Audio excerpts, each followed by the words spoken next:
Happy Wednesday. Happy to be back with you. Today's Writing Wednesday is about one of the number one questions I get when someone finds out what I do. They always ask, so how long does it take to publish a book? I just got this question last week from a friend I hadn't seen in a while. I was in his office and we were talking about it, and he said, so how long does it take to write a book? And I'm like, that's a great question. It's also a loaded question because there's a lot of variables. There's a lot of factors. And I, t- I usually tell people, I usually respond to that question when someone says, how long does it take to publish a book? I said, well, have you written it? Because that's the first part, right? That you have to have a book to publish. So you have to have written it. So how long does it take you to write the book? Well, that's up to you, right? There's a lot of variables that just go into that alone. But then you have all the variables that go into publishing and cover design and interior design and all the things, right? There's a lot of variables. So how do we navigate through all of those things? Well, today I'm going to share with you 16 steps that your manuscript goes through. Now, some of these steps you may be able to skip over, you may not be interested in, you may not need, depending on what level of writing you do, all of those things. But for the most part, you should at least be thinking about these steps and checking them off if you've actually past the step, right? Sometimes authors get so far ahead of themselves, they're like, well, I just want to jump right to proofreading. And it's like, well, did you get a line edit yet? Or a developmental editor? What kind of editing do you actually need? So understanding that there's multiple types of editing is one thing that's really important, right? So we have a few people joining us live today. So if you're here live, let me know if you've published and let me ask you this question. What's your burning question today, right? Because no matter what stage you're in, what's the burning question you have today? That will give me a great idea of maybe what I need to talk about next Wednesday on Writing Wednesday, but it'll also help me gauge kind of where people are in the process and what their needs are. So I'm going to be talking about the process on your manuscript journey from the book writing process workbook. So if you have your book and you want to grab it, go grab it. If you don't have one of these yet, the link's in the comments. But you actually, and if you're part of the membership, my membership, and you don't have this book, this worksheet is in the content library. You can download it under the your manuscript's journey, okay? Your manuscript journey. So if you're following along, it's on page 81. And we are going to dive into the 16 steps that your manuscript takes.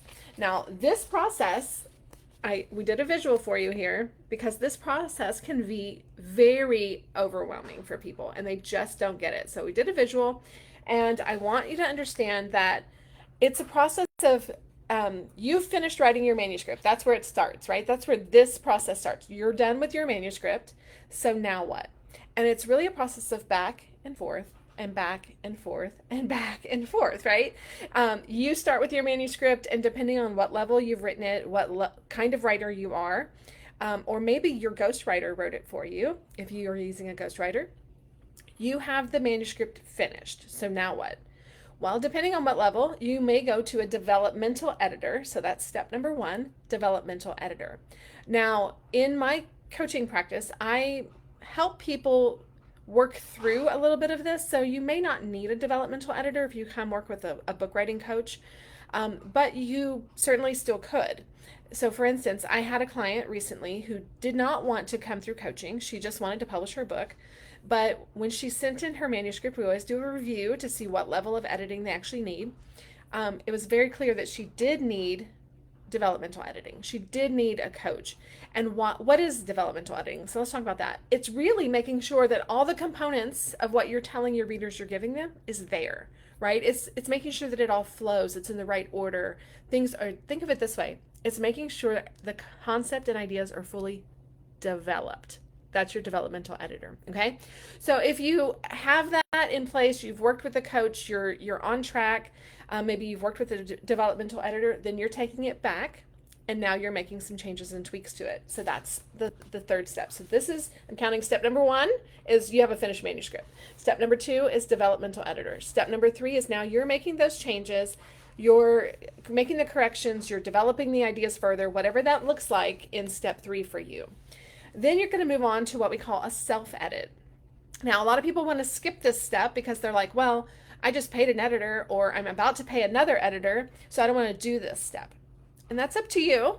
But if you plan on writing more books, you should probably go ahead and invest in the time to self-edit. And I'll share with you a little bit why in just a moment. Let's see, we have Kim. She says, I'm one time published. I'm not sure about my question yet, but I'll give it some thought. Good, Kim, give it some thought. Let me know your next question. Kind of where are you and what's the question about the step you're in right now. Okay, so self-edits.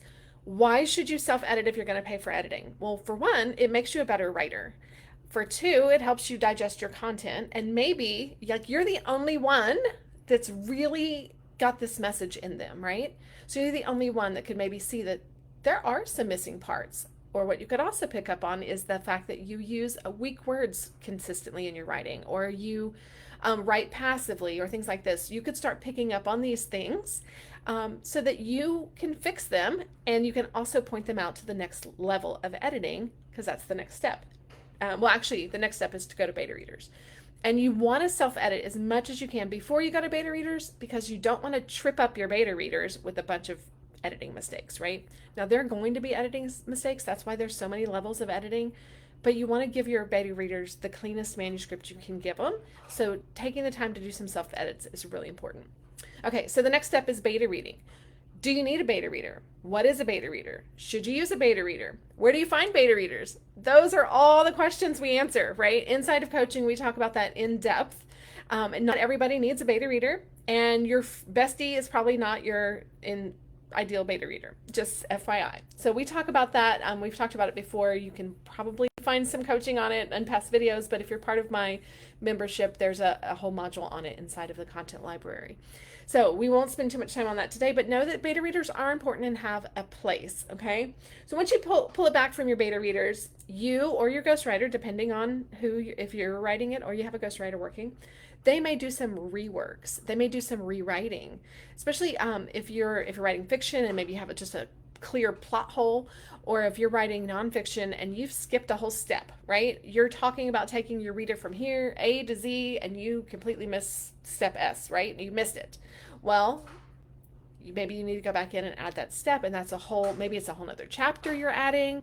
Maybe it's just a couple paragraphs. Maybe it's just one sentence, right? But if your beta readers point things out that are missing or incomplete or they're not understanding, now's the time that you correct it. So again, it's this back and forth, right? So you finished the manuscript, you went to developmental editing, you got it back, you've made those changes, accepted those, you've done your self-edits, you've passed it on to the beta readers, you've gotten it back and made those changes. So now what?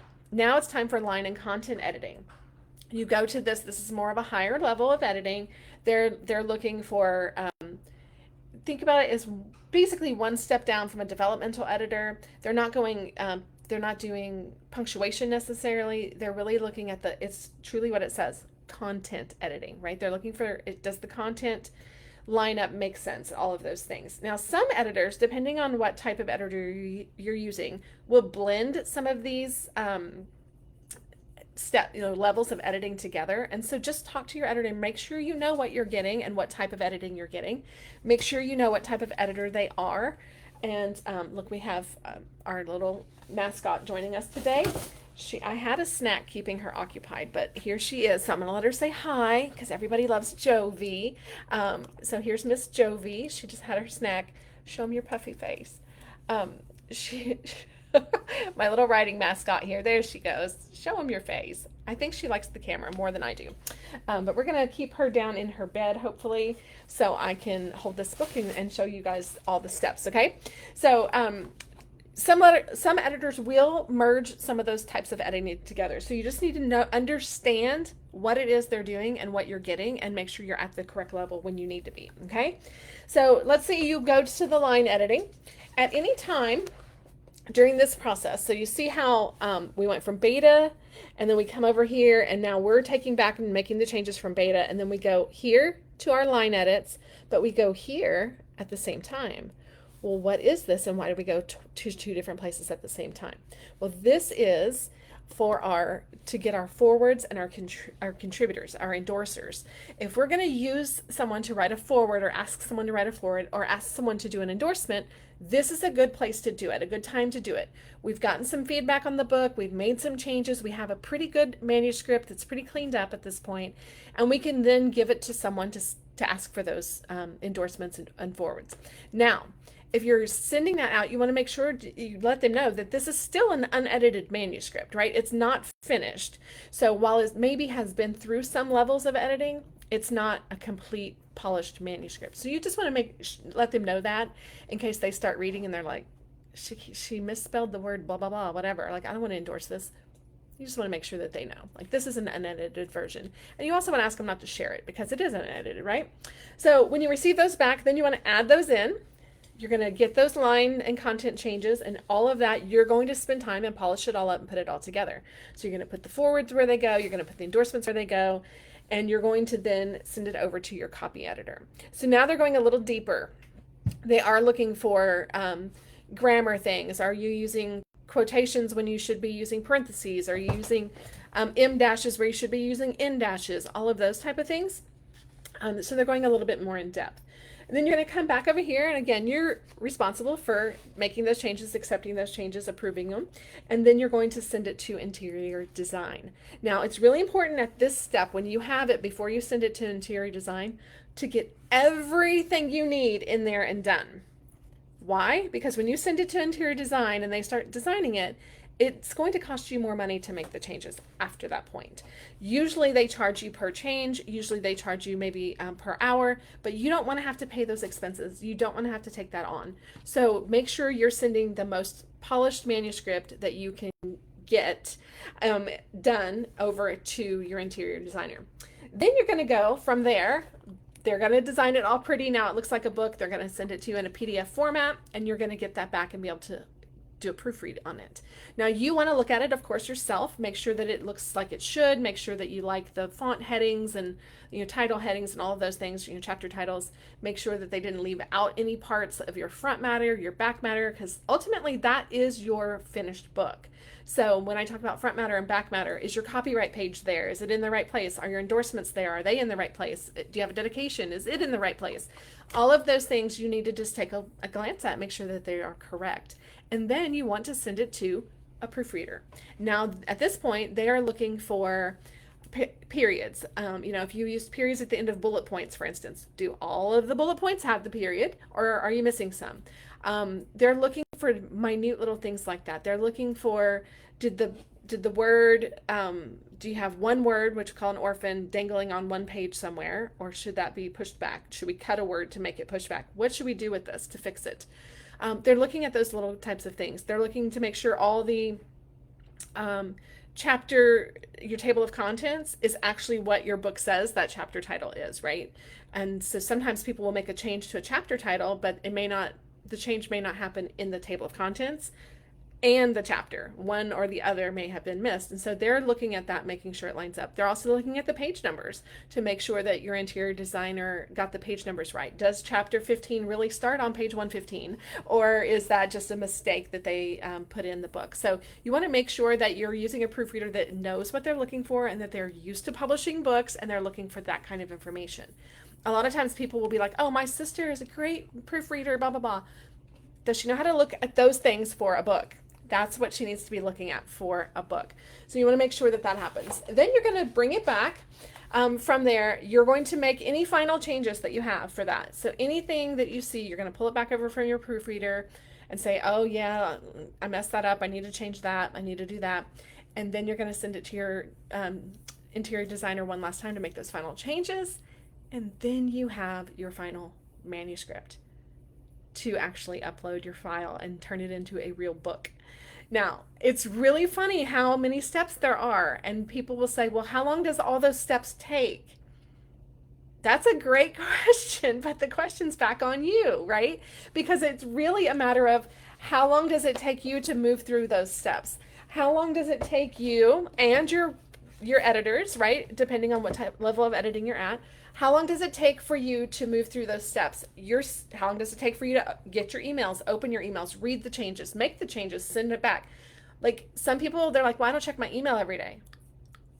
Well, you might start if you're expecting your manuscript back, right? And so it just depends. Some people are really good at reading their emails, following the process, answering the questions, and then sending it right back. And so some changes can be made immediately. Sometimes if your interior designer, for instance, is working on your manuscript and they send you a question, if you respond back right away, your manuscript may still be open in their program and they can make the change and be done. But if they have to close it down and reopen it and all that, they may not check their email till the next day, and then you've lost a whole day, right? So the sooner you can respond to those things, the better. The sooner, the faster you write, the faster you work, the faster your beta readers do their stuff. All the things, right, add up to time. So I like to tell people from the time you have a finished manuscript, from till the time you go push publish on your selected distribution channel, it's usually, if you'll give yourself 150 days, you won't be stressed. Now, people are like, 150 days? That's a long time. I wanted to have a book done by Christmas. Well, you can, but you just got to speed up the process. And you have to have your editors on standby, right? Let them know, hey, I'm about to speed up this process. I'm going to need you September. I'm wrapping up with a private client I'm working with at the end of this month. She's going to turn in her final manuscript. So I've already checked with the editor. Hey, I've got a manuscript coming. It's about 30,000 words. Do you have time in September to turn it around? And she has said, yes, I'll set some time aside. It's important that you do that, especially as everybody's trying to rush to get to the holidays, or everybody's trying to rush to get to maybe a certain conference, or, this kind of things.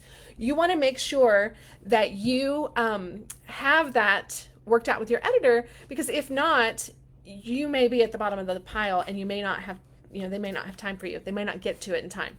And during the holiday season, if you're sorry, the dog bit my dress. You may not have time to get the books back from, like if you're expecting copies back, because you have to take into time the holiday shipping schedule, right? So if you're trying to order books to have it on hand during the holidays, you need to take into account the holiday shipping schedule. Now, I have an author that I'm working with right now that said, well, we don't want books on hand, so that's not an issue. Great, you're going to save yourself at least a 2-week turnaround time, if not more, so that's great.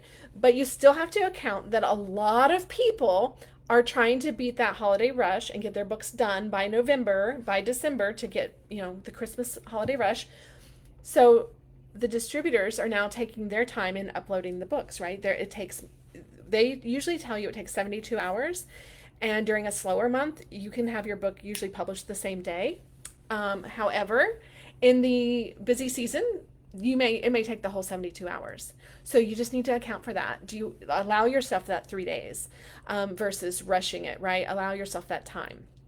So let me know if you have any questions about that process and about all of that. That is just the manuscripts back and forth. That does not include the time it takes to secure your ISBNs, to do your cover design, your ISBNs, or to upload your manuscript and wait that 72-hour time frame, or the shipping on a proofread and all of those. That doesn't include any of that. That's just the back and forth of your manuscript to the right people to make it beautiful. And then you have a polished manuscript to turn into a full-blown book. So let me know what questions you have, whether you're in, what process you're in, what step you're in, and are there any questions about that process at all that overwhelm you, or you're ready to go with, or any of that? Let me know, and I'll be happy to answer those for you while I'm wrangling a dog. My little writing partner seems to get really excited when we go live. She thinks it's playtime, and unfortunately it's just not playtime right now, right? It's work time. So, to me, it's still play because I love what I do. So being on here with you guys is playtime for me. It's fun. But it's certainly, for her, it's not the kind of playtime she thinks it is. Yay, Kim, I'm glad it was a refresher for you. You went through it quickly. So I'm glad you commented, Kim, because you were actually someone who I mentioned the other day. I talked about, my first book took me 15 years to write and publish, right?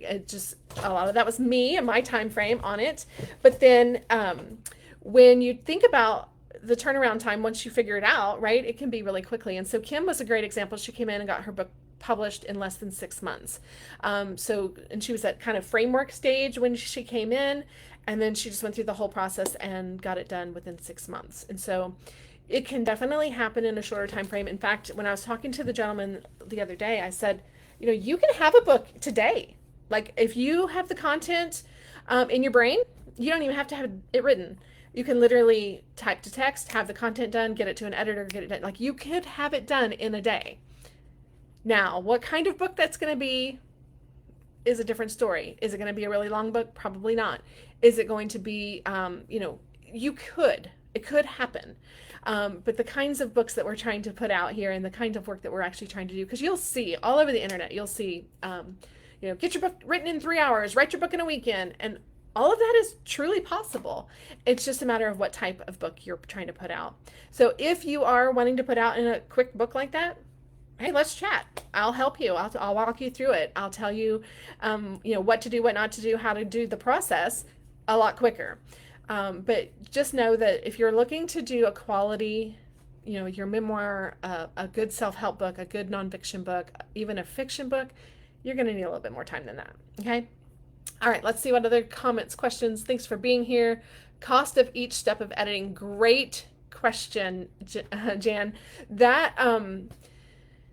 That depends on what editor you use, and it's usually by word count, and it can be anywhere. They usually charge, let me just I'll pull up my fee schedule here and what I use, and we'll just put in a book we'll just put some numbers in so that we can get an example of, like, let's just say what, a 20,000 word book, or you want to do a full-blown 40,000. You tell me, what size book do you want to get edited? 20,000, 40,000, 60,000? You tell me, what kind of book do you want to get edited, and I'll give you some pricing. Now, mind you, this pricing is based on the editor you use, right? And their what level of editing, and I'll give you those numbers as well. But just to know, have a general idea is really important, but just know that not every editor is the exact same price. Some are higher, some are lower, and just because they're higher doesn't mean they're better editors, right? Sometimes they, think that they're maybe better than they are and they price it higher, or they're a different type of editor, or they were educated differently, so they price it differently. So just know that it varies greatly, but let me know how many words. Give me a word number. Okay, here we go. 20,000 start. 20,000. All right, let's go over here. 20,000. Oh, perfect. That's what I have pulled up here. Let's see. Oh, no, actually I don't. I have a really long one. Somebody asked me about 105,000 words. I was like, oh my gosh, that's a big book. I wouldn't want to read that book. Okay. If you're looking for, first of all, ghostwriters usually charge $1 per word, just FYI. Developmental editing. Oh, I don't have that one in this pricing. Let me go over here and see. Okay, here we go.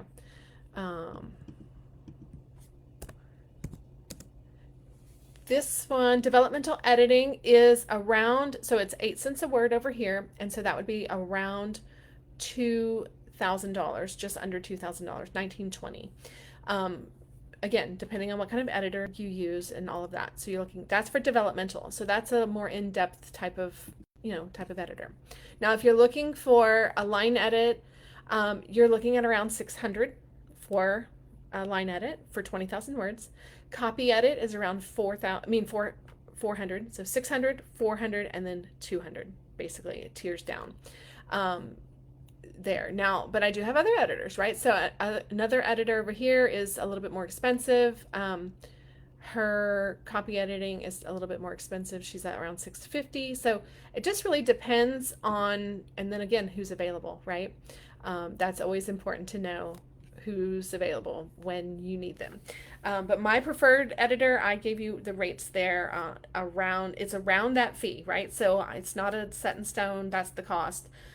Just know that once they get into your manuscript, they usually will quote it based on what they see in your manuscript and then the word count. So it's a great estimate for sure, but you don't want to gauge on that. So I like to tell people that you can come in, and then your cover design and interior design. Now, I offer those services. As a member of my community, you do get a discount off of those services. So currently I'm offering cover design, interior design, and file, upload, ISBNs, all of that for $1,000, but you get it for $800 as a member of my community. So you do save a little bit there, and that's cover interior and upload and your ISBNs and all of that. So it's fairly simple to turn it around and get it done. Now, if you don't need a developmental editor, depending on how your writing is and all of that, and a lot of the editors I work with are really good about just flat out telling you, yes, you do need this, or no, you don't, and I trust them and they're honest about it. So that's really, really good. And the more you write, the less editing you'll need, right? The more you'll get used to it. That's why I really encourage people to self-edit, because then you really start seeing, and like you going in and making the changes and accepting the changes from your editor and actually reading and seeing what they did will help you become a better writer next time as well. Not that you won't need editing next time, but maybe you'll need a less of a version, right? And so just understanding, or a lower level, maybe understanding the types of editing will help you become a better writer, because you're like, okay, I can't afford that. I can't afford that level of editing, so I need to really get it as clean and polished as possible so that my editor, all she has to do is a simple line edit and I'm done. And then a proofread after interior design. Now, a lot of people will get confused on that. They're like, well, I'm going to send it to proofreading, and they haven't been to interior design, but we really like to do it the opposite way. That's the final polished manuscript you're sending. They're just proofreading what it will actually look like in book format for you. So I encourage you to do proofreading at the very end. All right, let's see. Kim says, I'm thinking my second book might be closer to 30,000. I'm hoping based on how the content is coming along. Anyway, nice. So 30,000 for Kim. So let's just run an estimate for Kim. She's looking at 30,000. So, and Kim, I don't think you need a developmental editor, if I'm correct, because you've already fleshed out your content. So we're going to start with a line edit is 900, copy is around 6, 6, 7. I'm looking at my spreadsheet here and I think I have it out of whack. Maybe a little higher, maybe 700 for copy editing, and proofreading is around 300. So it didn't change. I guess it went up 100 for that, so not too bad there. But yeah, if you account without developmental editing, if you set aside around $1,000 for editing, that should cover all your editing costs. And then most editors will have you pay half up front and half when they're finished. Some will ask you for different payments along the way. Here's the thing about editors. If you belong to any writing group, you may have people in there that are like, hey, I'm an editor.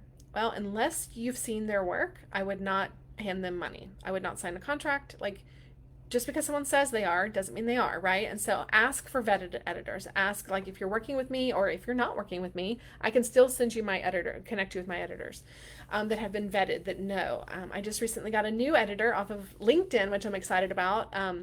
He sent some stuff over, and I was like, well, I need to see your work, and he did a great job of sending some stuff over.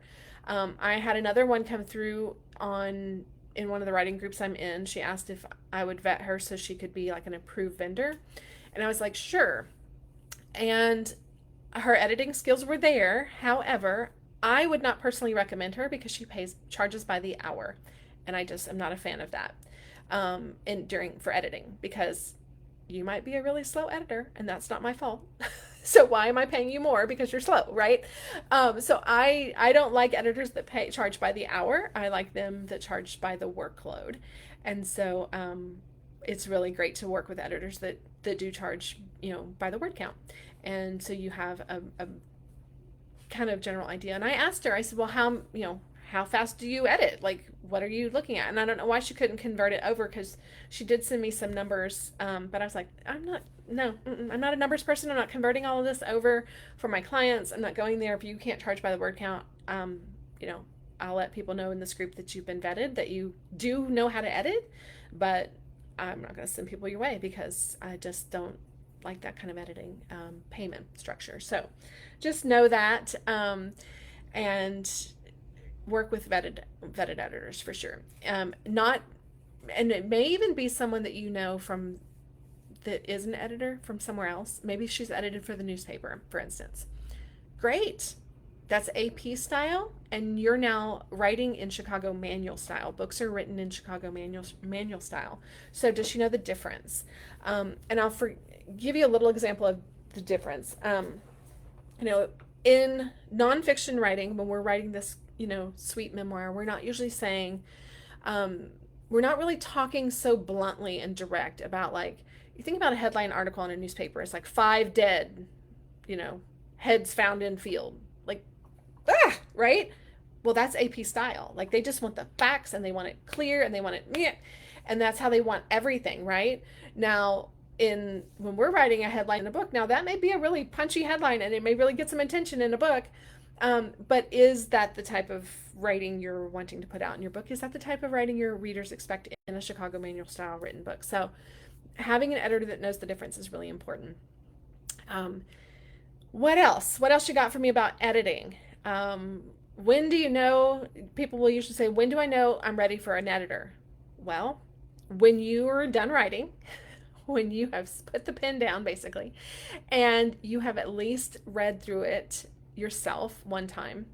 I would never send work to an editor without you proofreading it through one time, and just go through it. And by that time, a lot of times people will get to the end of their book and they're just like, I'm done. I don't even want to read this book anymore.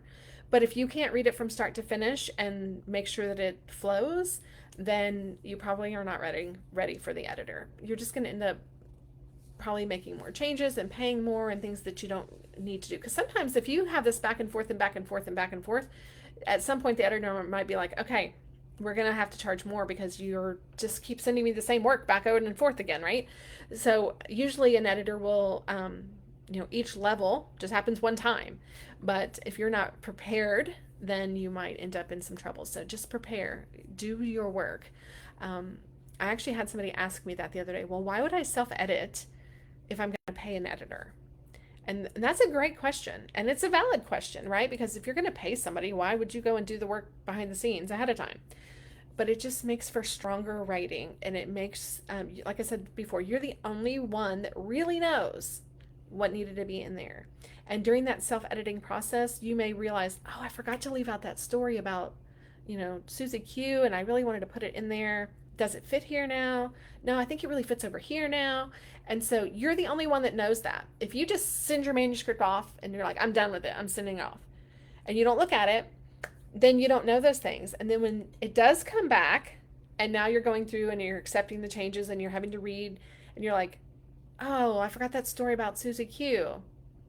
Now you're in the middle of an editing relationship, and it's just not going to, like, you got to put it in there. Then you got to let them know, hey, added this story in, and I know it wasn't here before, but on the next round, can you make sure to catch it? And like, it just becomes this headache. Why bother? Now you can do it, right? That does happen sometimes, even if you do proofread ahead of time, or self-edit ahead of time. It does happen, but the less of that you can cut out, the more of that you can cut out. I mean, the less that happens, the better. So do your work. I know it's hard because we just want to write the book, right? We just want to be writers. We don't want to have to be everything else.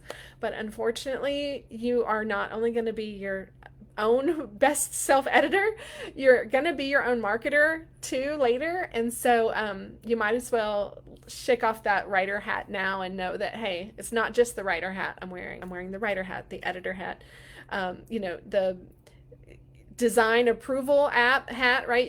You're the ultimate person that's going to be approving your designs on your cover and your interior, all of that. And this is where having a coach is really important, and leaning into somebody who knows the industry, who understands a little bit better. Leaning into that is important.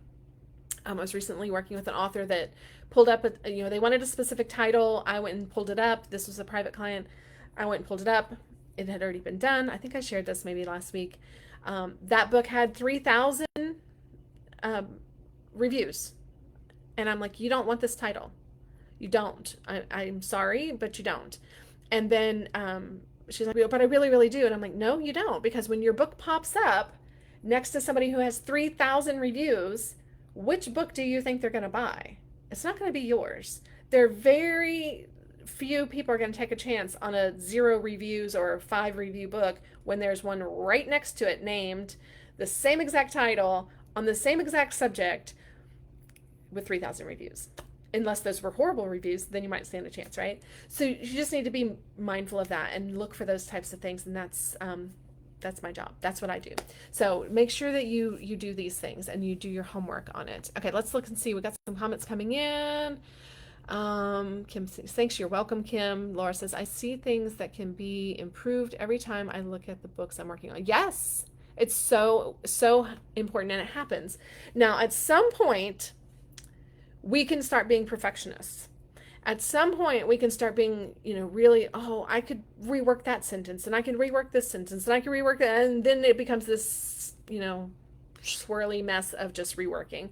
So at some point, we have to just say, okay, this book solved the problem, gets the point across, it's good writing, I'm done, I'm moving on, right? Sometimes we have to do that. The other thing that happens a lot is people will have so much content, they'll try to cram it all into one book, and so they'll just keep writing and keep writing and keep writing and keep writing, and then the next thing they know, they have 105 words. In fact, someone had a whole lot of words like that the other day, and they were telling me that it was a memoir, and I was like, oh, I don't think anybody's going to read that book. From, you're not a celebrity, you're not insta famous, and that's a lot of words to read around someone that they don't know. Now they started telling me their story a little bit more, and I was like, oh, okay, that's a little intriguing, but it's how they position the book with the title and the subtitle to draw readers into a book that's that many words, right? So a reader has to be hooked in, and that's a lot of words. So at some point you might say, this book needs to be a series. I have a lot of good ideas, but the book's getting too big. Nobody's going to stay around that long. So it may be best in a series. And guys, I'm a fan of series. Exhibit A, right? I'm a fan of series. So if you need help in breaking your book down into a series, let me know. I'll be happy to help you with that. There's so many reasons. That's a whole nother episode, right, on why you should break it down into a series, and how. Now, if your book's only 20,000 words, you should not break it down into a series. That's about how those focus reads, that's about how long they are, 15 to 20,000 words for a short focus read. But if you're, at 60,000, you could consider putting it at 3 books, if the subject and the book warrant that. So just know that there's options. All right, what other questions, comments, thoughts do you guys have? If not, we will wrap up for today, and I will be back with you guys next Wednesday for Writing Wednesday, and then we will be diving into September. I cannot believe it's going to be September already. Let's see what other announcements I have for you. If you are interested in mystery boxes for Writers Retreat boxes, I do have mystery boxes available. They're one-time boxes. Go to writersretreatbox.com and grab one of those, and I will get it sent out ASAP. If you want to become a subscriber, there are no September boxes left. So if we are sold out of September boxes. If you subscribe today, you will get an October box shipped on October 1st. So I am opening it up for more subscribers in October. So let me know if that's something you want. You can go to writersretreatbox.com and sign up for that. All right. If there's no more questions, we will wrap up for today. I've enjoyed being here with you guys. Make sure if you're part of my membership, you can download that visual that I showed from the book. If you have the book, it's on page 81. And if you don't have either, you can grab the book or you can join the membership, and all those links are in the comments. All right. I think that's it for today. I don't know if we have a delay on the comments, so I'll stick around just for a moment. But thanks for being here, and thanks for giving me your feedback and your comments. I've certainly enjoyed you guys today. All right. Until next time, take care, everyone. Bye.